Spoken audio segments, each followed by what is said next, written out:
oleh Tarung Al-Samsi.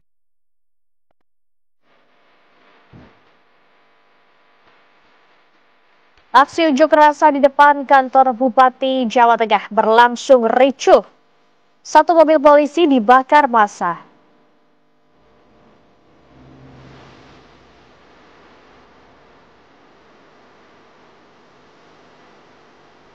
Tim penyidik KPK melakukan penggeledahan di Kementerian Agama Jakarta terkait kasus dugaan korupsi kuota haji tahun 2024.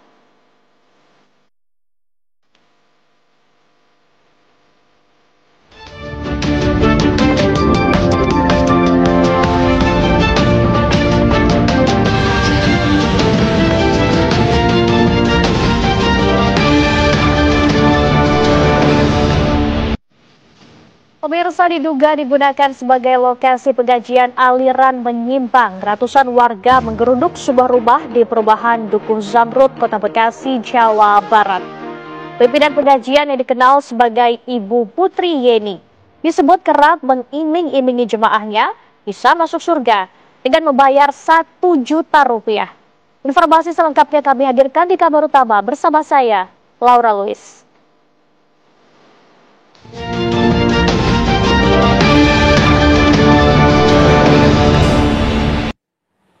Kita awali informasi pertama, pemirsa. Kebakaran melanda sejumlah rumah di pemukiman dan satu usaha konveksi yang berada di Jalan Jembatan Besi 9, Tambora, Jakarta Barat. Sejumlah warga yang rumahnya terbakar pun tak kuasa menahan tangis melihat api menghanguskan bangunan rumah mereka. Salah satu sekolah yang berada di dekat lokasi kebakaran terpaksa menghentikan aktivitas belajar mengajar mereka. Petugas pemadam kebakaran dan warga terlihat berjibaku memadamkan kobaran api. Menurut petugas damkar, api berasal dari salah satu rumah warga yang berada di lantai 2.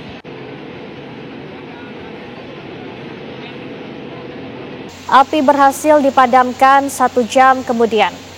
Setelah 18 unit mobil dan 90 personel pemadam dikerahkan ke lokasi.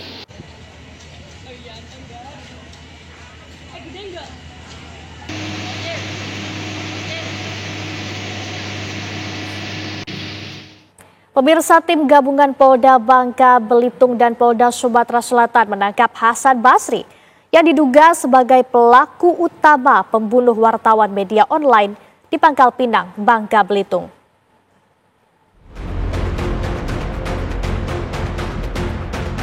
Hasan Basri yang diduga pelaku utama pembunuhan wartawan media online di Pangkal Pinang, Bangka Belitung ditangkap di Palembang, Sumatera Selatan usai buron selama 4 hari.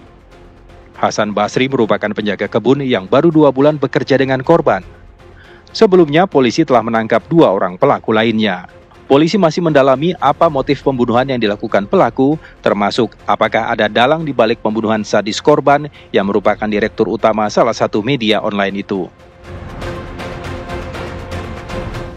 Kalau hubungan baik-baik aja, baju aja Hasannya nggak bawa. Jadi semua baju bapak yang dipakai. Waktu itu Hasan itu sakit. Pagi itu Hasan masih dikasih obat. Baru 1 dimakan Hasan sebelum dia membunuh suami saya. Berarti makan uang dikasih semua? Kasih semua, makan ditanggung semua. Kopi gula. Sebelumnya, pimpinan redaksi salah satu media online di Kota Pangkal Pinang, Bangka Belitung tewas setelah dibunuh secara sadis. Jasad korban ditemukan di dalam sumur dekat kebun miliknya di daerah Dialova, Kelurahan Air Kelapa 7, Kota Pangkal Pinang, Provinsi Bangka Belitung. Saat itu korban sudah 2 hari tak pulang. Keluarga pun hilang kontak dengan korban. Terakhir kali korban sempat berpamitan kepada istrinya untuk pergi ke kebun. Korban lalu dilaporkan hilang oleh keluarganya ke Polda Bangka Belitung. Dari Pangkal Pinang, Bangka Belitung, Frendi Primadana, TV One mengabarkan. Menindaklanjuti kasus dugaan korupsi kuota haji tahun 2024, Tim penyidik KPK melakukan penggeledahan di kantor Kementerian Agama Jakarta Pusat pada Rabu siang. Penggeledahan di kantor Kementerian Agama hari ini dibenarkan juru bicara KPK, Budi Prasetyo. Untuk sementara, KPK belum merilis hasil penggeledahan, termasuk barang bukti yang disita tim penyidik. Kasus dugaan korupsi kuota haji telah naik ke tahap penyidikan. Meski demikian, KPK belum menetapkan adanya tersangka dalam kasus yang diduga merugikan negara hingga 1 triliun rupiah. KPK sudah melakukan cekal atau pencegahan ke luar negeri selama 6 bulan terhadap 3 orang, termasuk mantan Menteri Agama Yakut Khalil Qomas. Sebelumnya, Yakut telah diperiksa KPK sebagai saksi pada Kamis minggu lalu selama lebih kurang 4 jam.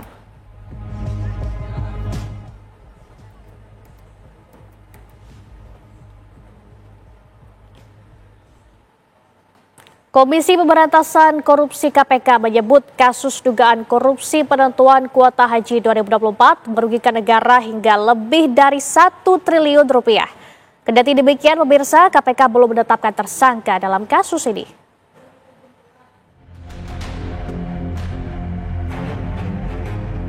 Komisi Pemberantasan Korupsi KPK menyebut ada kerugian negara mencapai lebih dari 1 triliun rupiah dalam kasus dugaan korupsi penentuan kuota haji 2024. Saat ini KPK tengah melakukan pemeriksaan mendalam yang berkaitan dengan konstruksi perkara guna menetapkan siapa tersangka dalam kasus ini. Jadi terkait dengan aliran-aliran uang yang dikelola oleh para penyelenggara haji ya dalam hal ini para agen travel. Apakah kemudian ada aliran-aliran uang dari dana pelaksanaan ibadah haji itu? Kalau ada, kepada siapa saja, itu nanti akan ditelusuri. Tentunya setiap proses hukum yang dilakukan oleh KPK berangkat dari alat bukti dan KPK berkomitmen untuk menuntaskan perkara ini sehingga pihak-pihak yang diduga memang terlibat atau mendapatkan keuntungan dari dugaan tindak pidana korupsi pada pengaturan kuota dan penyelenggaraan haji ini tentu nanti akan dilacak ditelusuri oleh KPK. KPK sebelumnya telah memeriksa mantan Menteri Agama Yakut Khalil Qomas dalam kasus ini. KPK pun telah mengeluarkan surat keputusan tentang larangan bepergian ke luar negeri terhadap 3 orang, yakni Yakut Khalil Qomas, staf sus mantan Menak dan pihak swasta selaku pemilik travel. Keputusan ini berlaku untuk 6 bulan ke depan. Dari Jakarta, Crescentia Kinanti, Bowo Iman, TV One mengabarkan. Dan pemirsa, untuk mengetahui informasi terbaru mengenai penggeledahan KPK di Gedung Kementerian Agama Jakarta, kita akan tanyakan langsung kepada reporter TV One Brilian Syahiran langsung dari sana. Brilian, apakah proses penggeledahan hingga saat ini masih berlangsung? Baik Laura dan juga pemirsa, sampai dengan malam hari ini, tim penyidik KPK masih terus berlangsung begitu untuk melakukan penggeledahan dari gedung kantor Kementerian Agama di Jakarta Pusat, yang dimana tadi proses penggeledahan sudah bermulai sejak pukul 1 siang sampai dengan malam hari ini masih berlangsung dan belum ada barang bukti baru yang bisa dibagikan begitu kepada awak media sampai dengan sekarang. Dan juga memang untuk ruangan yang diperiksa ini merupakan lantai 5 dan juga lantai 6 yang merupakan ruang dari Direktorat Jenderal Penyelenggaraan Haji dan Umroh dan juga Dirjen Haji khusus begitu. Dan juga memang ini dari pernyataan Hilman Latif sendiri yang merupakan Dirjen PHWI ini menyatakan bahwa ketika proses penggeledahan ini berlangsung sejak siang hari tadi, ia sedang tidak berada di kantornya. Dan juga untuk dari Wakil Menteri Agama, yakni Raden Muhammad Syafi'i ini menegaskan bahwa ia tidak mengetahui dari proses penggeledahan dari tim penyidik KPK ini, tetapi ia mendukung begitu dari adanya proses penegakan hukum ini terkait dengan kasus korupsi kuota haji dari periode 2023 sampai dengan 2024 ini. Adapun tadi sejak pukul 1 siang tadi sebanyak kurang lebih ada 11 tim penyidik dari KPK yang melakukan penggeledahan, dan sampai saat ini kemungkinan besar masih berada di lantai 5 dan juga 6 karena kami juga masih menunggu di sini prosesnya apakah nanti akan keluar dalam waktu dekat atau bagaimana. Tetapi Laura dan juga pemirsa, untuk terkait dengan kasus dugaan korupsi kuota haji Indonesia 2023-2024 ini memang sudah berlangsung begitu sejak pertengahan tahun lalu, di mana ini dari tim penyidik KPK mendapatkan laporan dari masyarakat, lembaga suara masyarakat hingga mahasiswa, dan juga memang dari bulan Juli kemarin dari pihak KPK ini kemudian melakukan konferensi pers dan juga mulai melakukan pemeriksaan terhadap beberapa pihak yang dinilai dapat memberikan kesaksian begitu. Dan juga memang sejak tahun 2024 ini Indonesia mendapatkan kuota haji tambahan yakni sebesar 20.000 kuota yang seharusnya 92% atau sekitar 18.400 kuota ini diperuntukkan untuk kuota haji reguler, sedangkan 8% atau 1.600 ini kuota diperuntukkan kepada haji khusus. Tetapi pada kenyataannya tim KPK menemukan adanya kejanggalan, yakni ini kuota hajinya dibagi rata yakni 50% yakni 10.000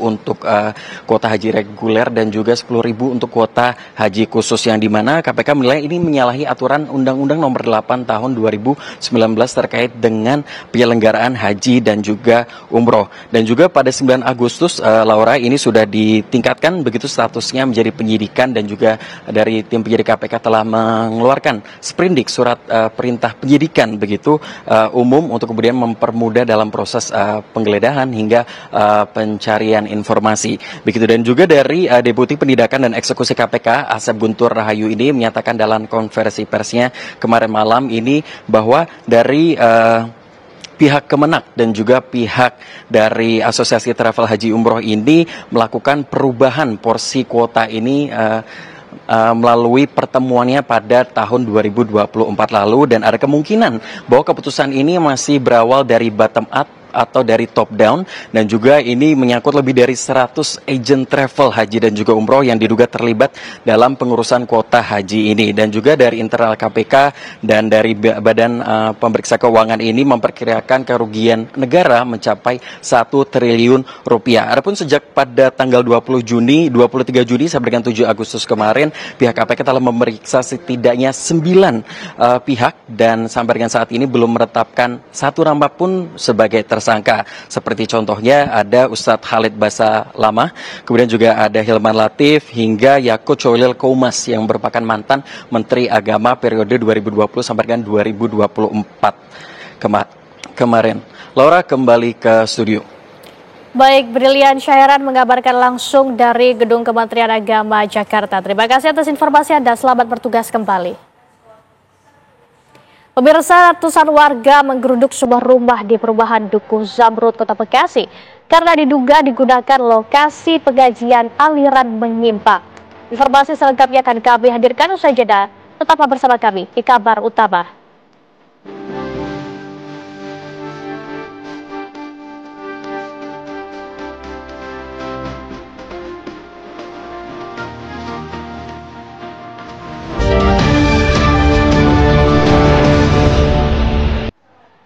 Pemirsa, pertandingan sepak bola antar kampung dalam rangka menyambut Hari Kemerdekaan RI di Kabupaten Mamuju, Sulawesi Barat berakhir bentrok antar pendukung.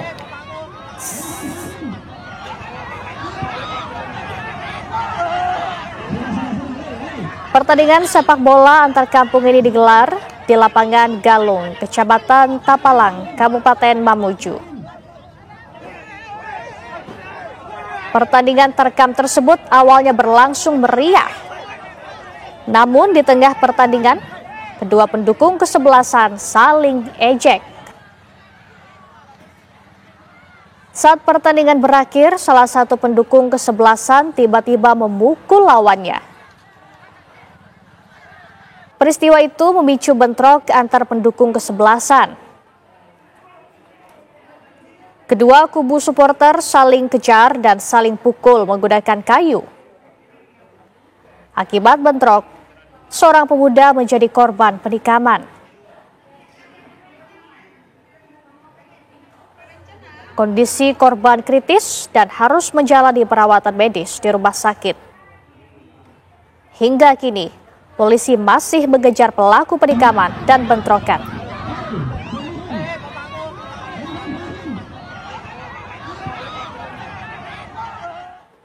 Oknum istri polisi menganiaya seorang remaja putri berusia 19 tahun.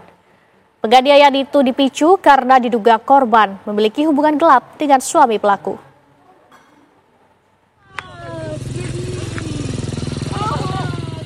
Sebuah rekaman video berdurasi 2 menit ini terlihat seorang oknum istri polisi menganiaya seorang remaja putri berusia 19 tahun. Penganiayaan terjadi di tengah jalan desa. Korban adalah warga desa Labuan Uki, Kecamatan Lolak, Kabupaten Bolaang Mongondo, Sulawesi Utara. Dari rekaman video amatir terlihat, oknum istri polisi itu juga memotong rambut korban menggunakan alat pencukur rambut. Menurut korban, pelaku kesal terhadap dirinya karena dituduh selingkuh dengan suami pelaku. Korban mengaku sempat mendapat pesan singkat dari suami pelaku mengajak untuk bertemu, namun korban menolak. Keesokan harinya, oknum istri polisi itu bertemu korban di jalan dan langsung menganiayanya. Dia tuduh karena ada hubungan dengan suami. Cuma di situ kita nggak ada hubungan apa-apa dan nggak pernah niat baku dapetin dia. Cuma di awal chat itu karena kita penasaran jadi kita pancing pada dia. Kau pernah ini ada selesaikan di desa enggak? Pernah. Terus hasilnya gimana? Cuma mama nih mau damai. Tapi Nur sendiri tahu nggak DP suami ini? Tahu, no. Cuma tahu begitu dong. Hanya nggak ada hubungan lebih.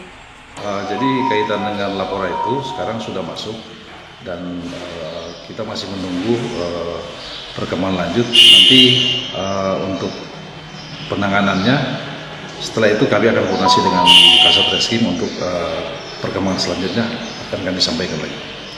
Kapan laporan itu masuk di Polres Bolaang Mongondo? Kemarin siang jam berapa itu ya? Setelah kami selesai giat di Polres Kota Bagu, kami balik dicek ada laporan masuk dan langsung ditindaklanjuti itu. Tapi pastinya Polres Bolaang Mongondo akan menindaklanjuti. Itu sudah pasti. Sudah pasti akan kami tindaklanjut. Kasus penganiayaan tersebut sempat diselesaikan secara kekeluargaan oleh aparat desa setempat, namun tidak ada kesepakatan damai dari kedua belah pihak. Dari Bolaang Mongondo, Sulawesi Utara, Rifandi Kamaru, TV One mengabarkan. Kita ke kabar lain pemirsa. Diduga digunakan sebagai lokasi pengajian aliran menyimpang. Ratusan warga menggeruduk sebuah rumah di perumahan Dukuh Zamrud, Kota Bekasi, Jawa Barat. Pimpinan pengajian yang dikenal sebagai Ibu Putri Yeni disebut kerap mengiming-imingi jemaahnya bisa masuk surga dengan membayar Rp1 juta. Hal-hal yang tidak kita nyaman.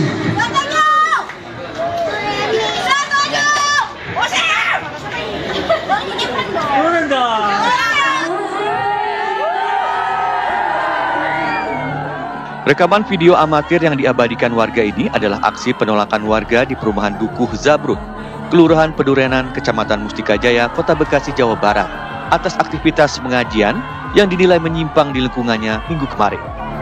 Pengajian yang dipimpin Ibu Putri Yeni ini disebut tak sesuai syariat Islam. Dalam pengajian itu, jamaah pria dan wanita menjadi satu di dalam rumah tanpa dipisah. Konon kabarnya, jemaah pengajian acap diiming-imingi bisa masuk surga dengan membayar Rp1 juta. Pemirsa, warga dari perumahan Dukuh Zamrud di Kota Bekasi mengeluhkan adanya pengajian yang diduga menyimpang dari ajaran agama Islam. Dan perkumpulan pengajian tersebut terjadi di rumah di belakang saya ini pemirsa. Rumah dari Ibu Putri Yeni yang dikeluhkan oleh warga karena diduga adanya penyimpangan dan juga melakukan aktivitas-aktivitas yang menjadi keluhan warga sekitar. Dan kalau kita lihat di sini pemirsa, bagaimana kegiatan di rumah ini masih cukup kosong pemirsa, karena memang sebelumnya juga warga sempat melakukan aksi damai berupa demo yang memprotes kegiatan yang ada di rumah tempat kami melaporkan saat ini. Dan tidak jauh dari rumah ini juga pemirsa, di depannya persis ini juga dipasang spanduk yang menunjukkan penolakan dari kegiatan yang dilakukan di kediaman dari Ibu Putrieni ini. Bisa dilihat bagaimana di sini sejumlah warga melakukan tanda tangan yang menunjukkan bahwa mereka menolak adanya kegiatan yang dilakukan di tempat kami melaporkan saat ini karena tidak memiliki persetujuan dan juga tidak memiliki perizinan lingkungan. Terutama ini menjadi salah satu perhatian dari masyarakat untuk kemudian dari kegiatan yang dilakukan oleh Ibu Putrieni dan juga perkumpulan pengajiannya untuk bisa mengurus perizinan dan juga memberikan kenyamanan bagi warga sekitar. Warga yang memprotes kegiatan agama yang diduga menyimpang tersebut juga sempat dilaporkan akibat pencemaran nama baik, sehingga warga melihat adanya upaya kriminalisasi yang dilakukan kelompok tersebut. Akhirnya ada konflik yang kami menyebutnya ada warga di RT 12 itu yang dikriminalisasi. Sampai ada yang meninggal, itu yang tadi sampaikan yang membuat yang sebelumnya hanya lokal gitu, sekitaran gitu, akhirnya malah jadi full satu RW. Dari Bekasi, Jawa Barat, Kurnia Dwi Hapsari, Iban Fajar, Dwi Kustantio, TV One mengabarkan. Wakil Gubernur Jawa Barat Erwan Setiawan menyoroti viralnya isu aktivitas keagamaan tanpa izin yang meresahkan masyarakat perumahan Duku Zamrut, Kelurahan Cimuning, Kecamatan Mustika Jaya, Kota Bekasi, Jawa Barat. Erwan meminta Kemenak Jabar untuk menelusuri kegiatan tersebut. Itu udah nggak benar. Nanti kita akan ini kan dengan Kemenak, dengan aparat penegak hukum ya, supaya kita nanti jangan sampai terjadi hal-hal yang tidak diinginkan. Ya kita akan stop. Ya itu udah pasti melenceng lah ya. Pemirsa, kabar utama akan kembali usai jeda dengan informasi. Bupati Pati Sudewo menolak memenuhi tuntutan demonstran yang meminta dirinya lengser dari jabatannya. Tetaplah bersama kami di kabar utama.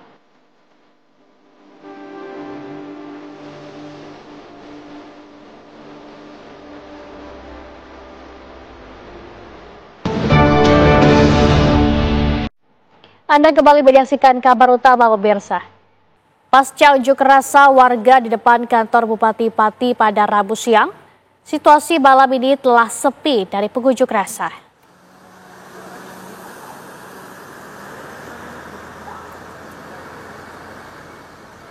Alun-alun Kota Pati malam ini juga hanya diramaikan oleh warga yang bermain. Sedangkan aparat kepolisian masih berjaga-jaga di sekitar kantor Bupati. Sejumlah ruas jalan pun yang sepanjang Rabu siang ditutup, kini telah dibuka kembali dengan telah tidak dilalui kendaraan. Tumpukan sampah sisa pengunjuk rasa seperti kemasan air mineral sedang dibersihkan anggota TNI.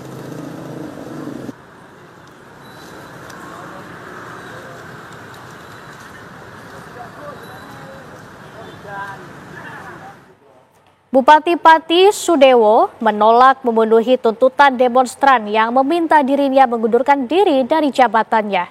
Sudewo menolak mundur dengan alasan dirinya dipilih oleh rakyat secara konstitusional dalam ajang pilkada.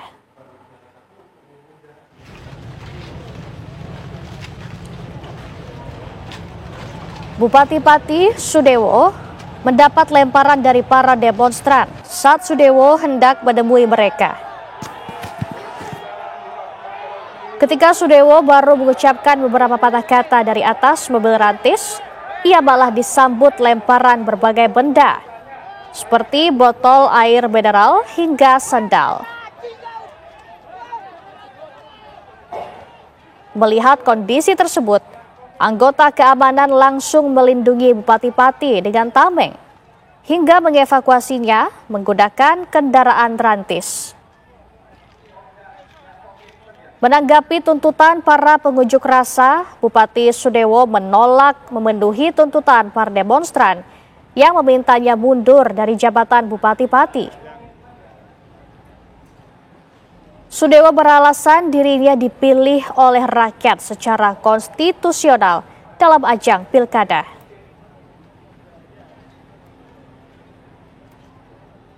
sudah lengang di mana-mana, tapi memang masih sebagian kecil yang berada di depan. Tapi kayaknya itu juga bukan pendemo yang dari tadi pagi.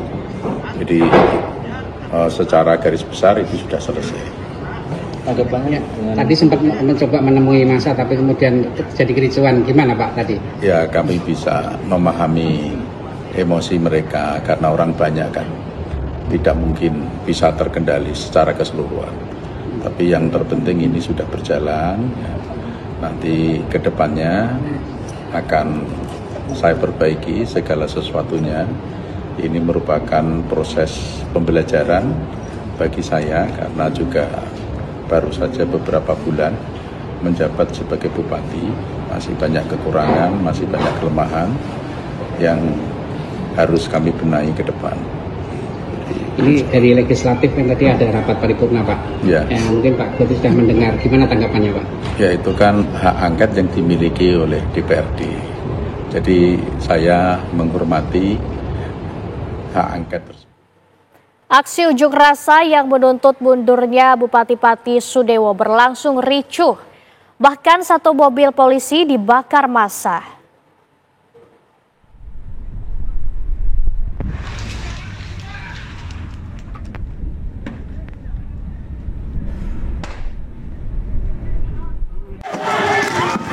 Situasi unjuk rasa yang awalnya berlangsung lancar berubah menjadi ricuh.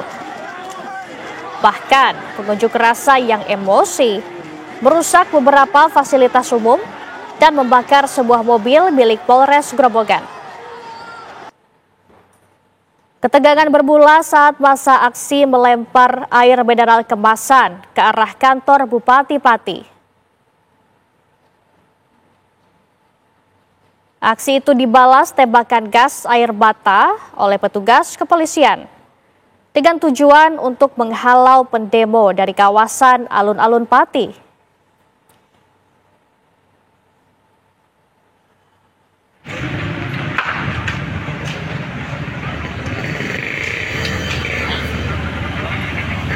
Situasi di alun-alun Pati semakin tak terkendali dan merusak beberapa fasilitas umum serta membakar mobil.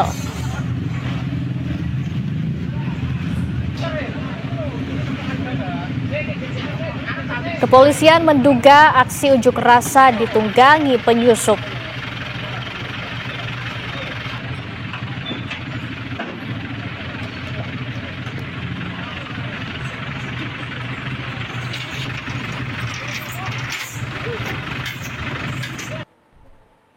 Dan pemirsa, seperti apa berlangsungnya aksi demo pada hari ini dan seperti apa kondisi malam ini di Pati?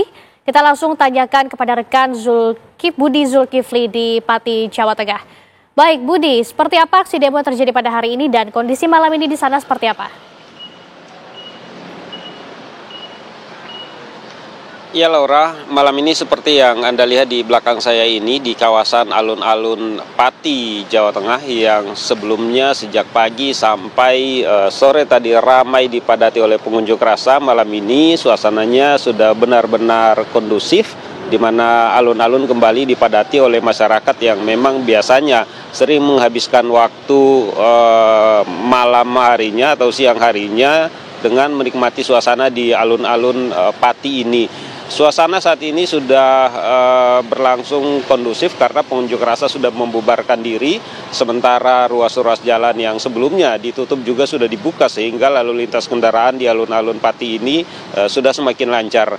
Memang sisa-sisa unjuk rasa yang berlangsung tadi siang masih terlihat di tempat ini seperti tumpukan sampah-sampah bekas minuman, air mineral dan juga sisa-sisa benda-benda yang dibakar oleh pengunjuk rasa tadi masih ada di tempat ini, namun sudah jauh lebih bersih dibanding tadi sore ketika kami memantau karena petugas kebersihan sampai malam ini yang juga dibantu oleh personil TNI melakukan pembersihan, menyapu jalanan dan juga membersihkan air-air mineral kemasan yang sangat banyak berada di sekitar kantor Bupati Kabupaten Pati. Sementara itu terkait dengan aksi unjuk rasa yang berlangsung ricuh tadi siang, sejauh ini dari keterangan yang kami terima terdapat 34 orang yang mengalami luka-luka dan harus dilarikan ke rumah sakit, di mana dari 34 orang ini adalah maksud kami dari 34 orang ini 7 diantaranya adalah merupakan aparat keamanan. Rata-rata mereka mengalami luka di bagian kepala. Kemudian aparat kepolisian dari Polres Pati juga menahan 11 orang yang diduga sebagai provokator begitu yang memicu aksi unjuk rasa yang berujung ricuh tadi siang. Saat ini 11 orang tersebut masih menjalani pemeriksaan, sementara terkait dengan insiden pembakaran satu unit kendaraan milik Polres Grobogan ini, sampai saat ini polisi masih melakukan penyidikan dan belum menetapkan siapa yang akan dijadikan tersangka terkait dengan insiden pembakaran kendaraan aparat kepolisian. Sementara itu Bupati Pati seperti yang sudah kita ketahui menanggapi tuntutan pengunjuk rasa, ia mengatakan bahwa dirinya terpilih secara demokratis pada proses pilkada sehingga dia tidak bisa menerima tuntutan warga agar ia mundur. Meskipun di sisi lain di Dewan Perwakilan Rakyat Daerah Kabupaten Pati saat ini berencana akan menggelar hak angket terkait dengan Bupati Pati Sudewo. Sementara begitu yang bisa kami kabarkan, suasana malam ini di alun-alun Pati, Jawa Tengah. Kembali ke Laura di Jakarta. Baik, seperti yang Anda sebutkan tadi Budi, ini salah satu orasi yang disampaikan oleh para demonstran adalah meminta Sudewo mundur dari jabatannya, dan hal ini langsung ditolak oleh Sudewo. Kemudian respon warga ini seperti apa, dan apakah ada rencana atau apakah ada informasi mengenai aksi susulan?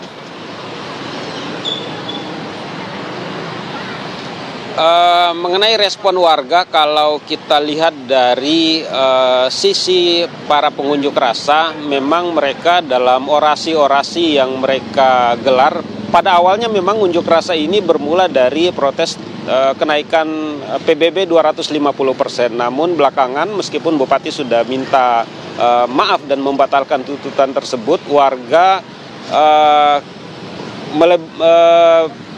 melanjutkan tuntutannya dengan meminta Bupati mengundurkan diri. Dari sisi pengunjuk rasa, dari pantauan kami memang mereka mengatakan bahwa mereka masih akan tetap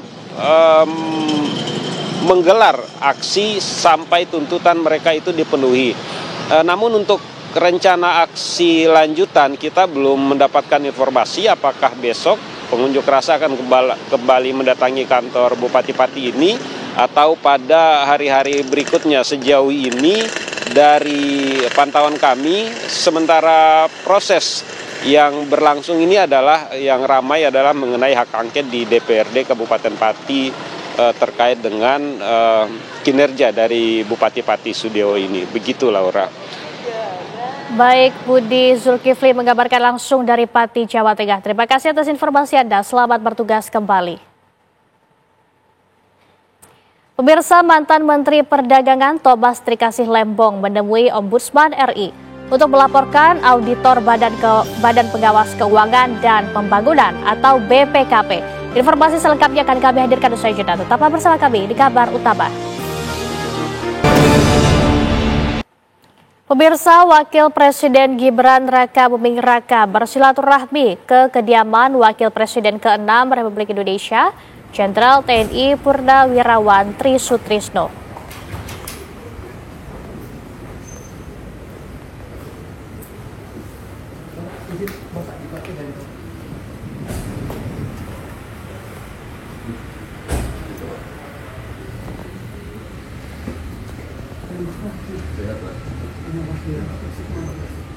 Kedatangan Gibran Raka Buming Raka disambut langsung oleh Tri Sutrisno dan istri serta putri pertamanya.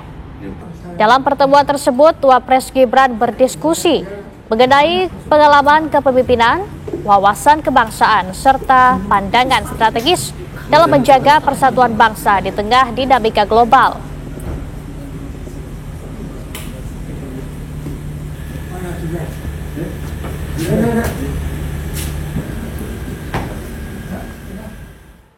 Mantan Ketua Komisi Pemberantasan Korupsi KPK Abraham Samad hari ini memenuhi panggilan pemeriksaan dari Kepolisian Daerah Metro Jaya.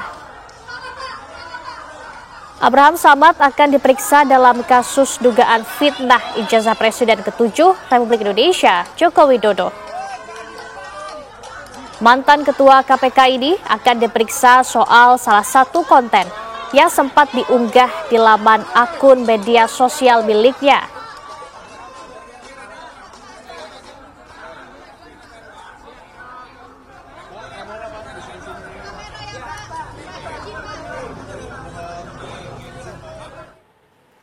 Pemirsa, sidang lanjutan selebgram Lisa Mariana dan mantan Gubernur Jawa Barat Ridwan Kamil kembali digelar hari ini.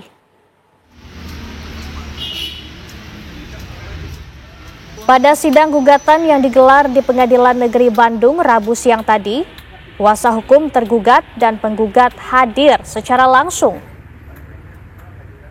Dalam sidang kali ini, kuasa hukum Ridwan Kamil menyerahkan bukti-bukti eksepsi kepada hakim sebanyak 6 bukti yang berkaitan dengan Undang-Undang Pengadilan Agama.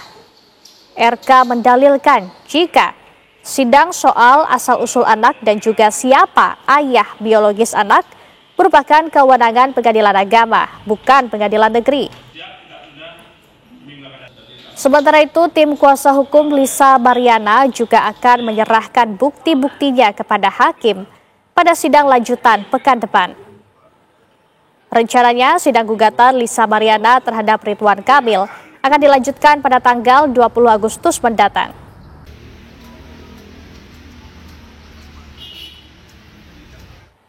Menko Bidang Infrastruktur dan Pembangunan Kewilayahan menggelar rapat koordinasi dengan 5 kementerian teknis untuk membahas capaian isu strategis pembangunan. Menko Infrawil Agus Harimurti Yudhoyono memaparkan 4 agenda strategis pembangunan infrastruktur nasional yang menjadi fokus pemerintah. Menteri Koordinator Bidang Infrastruktur dan Pembangunan Kewilayahan Agus Harimurti Yudhoyono memimpin rapat koordinasi dengan 5 kementerian teknis di bawah Kemenko Infrawil pada Rabu. AHY menyampaikan 4 agenda strategis pembangunan infrastruktur nasional yang menjadi fokus pemerintah menjelang peringatan HUT ke-80 Republik Indonesia. Di antaranya, pemerataan pembangunan dengan kebijakan tata ruang terpadu, penguatan konektivitas melalui kelanjutan proyek kereta cepat, serta penertiban kendaraan overdimensi dan overload. Selain itu, AHY juga menyoroti beberapa proyek prioritas pembangunan seperti Giant Seawall di Pantura, serta penyusunan roadmap pengelolaan sumber daya air di Jawa. Terakhir, AHY memaparkan pembangunan perumahan dan permukiman, serta skema pembiayaannya. Dalam semangat kita menyongsong 17 Agustus, di usia ke-80 tahun kita ingin Indonesia semakin maju dan ini menjadi milestone penting untuk mencapai segala yang dituangkan dalam naskah kita, termasuk pertumbuhan ekonomi yang tinggi, pemerataan pembangunan di seluruh wilayah, leave no man behind menjadi salah satu kekuatan pembangunan infrastruktur juga yang jelas. Di berbagai sektor membutuhkan infrastruktur untuk bisa mendukung tercapainya berbagai agenda prioritas. AHY juga menjelaskan, agenda lainnya adalah memberantas kemiskinan dan ketimpangan sosial. Kedepan, Kemenko Infrawil akan melakukan monitoring baik dari rapat koordinasi maupun secara langsung di lapangan. Dari Jakarta, Hilda Ramadanti, Muhammad Ishak, TV One mengabarkan. Pemirsa, informasi penting dan menarik lainnya akan kami hadirkan usai jeda. Tetaplah bersama kami. Pemirsa, Indonesia mengirimkan 800 ton logistik dalam misi bantuan kemanusiaan untuk Gaza. Bantuan ini akan diterjunkan ke lokasi pengungsian dari udara. 800 ton bantuan kemanusiaan Indonesia dikirimkan melalui Satgas Garuda Merah Putih. Satgas Garuda Merah Putih 2 yang terdiri dari 66 personel diberangkatkan dari Bandara Halim Perdana Kusuma dengan menggunakan 2 unit pesawat Hercules. Pemberian bantuan akan dilakukan dengan cara airdrop atau diterjunkan dari udara ke 10 titik di daerah Gaza. Pemberian bantuan kemanusiaan ini dilakukan selama 12 hari ke depan dan misi ini memiliki makna strategis karena bertepatan dengan HUT ke-80 Republik Indonesia.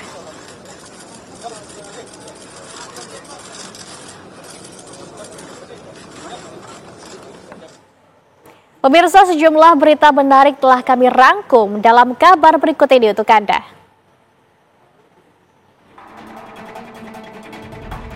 Tim penyidik Komisi Pemberantasan Korupsi melakukan penggeledahan di ruangan Direktorat Jenderal Penyelenggaraan Haji dan Umroh Ditjen PHU di kantor Kementerian Agama. Penggeledahan dilakukan sebagai tindak lanjut dugaan korupsi kuota haji 2024 yang menyeret nama mantan Menteri Agama Yakut Khalil Qoumas. Hingga kini KPK belum menetapkan adanya tersangka dalam kasus yang diperkirakan merugikan negara mencapai 1 triliun rupiah. Aksi demo Aliansi Masyarakat Pati Bersatu yang menuntut Bupati Sudewo mundur diwarnai kericuhan. Ketegangan bermula saat massa mulai melemparkan air mineral kemasan ke arah kantor Bupati yang kemudian dibalas tembakan gas air mata oleh petugas kepolisian. Setidaknya ada 34 korban luka serta 1 kendaraan operasional kepolisian yang terbakar akibat kericuhan tersebut.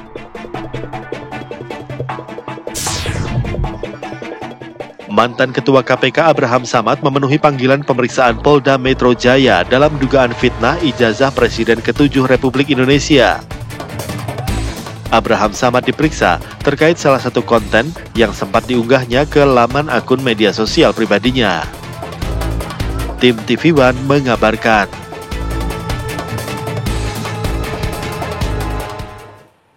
Demikian usai sudah kabar utama pada malam ini pemirsa. Setelah ini ada rekan Prita Zega yang akan menemani Anda dalam program kabar hari ini. Saya Laura Luis, mewakili kru yang bertugas mengucapkan terima kasih. Selamat malam, sampai jumpa.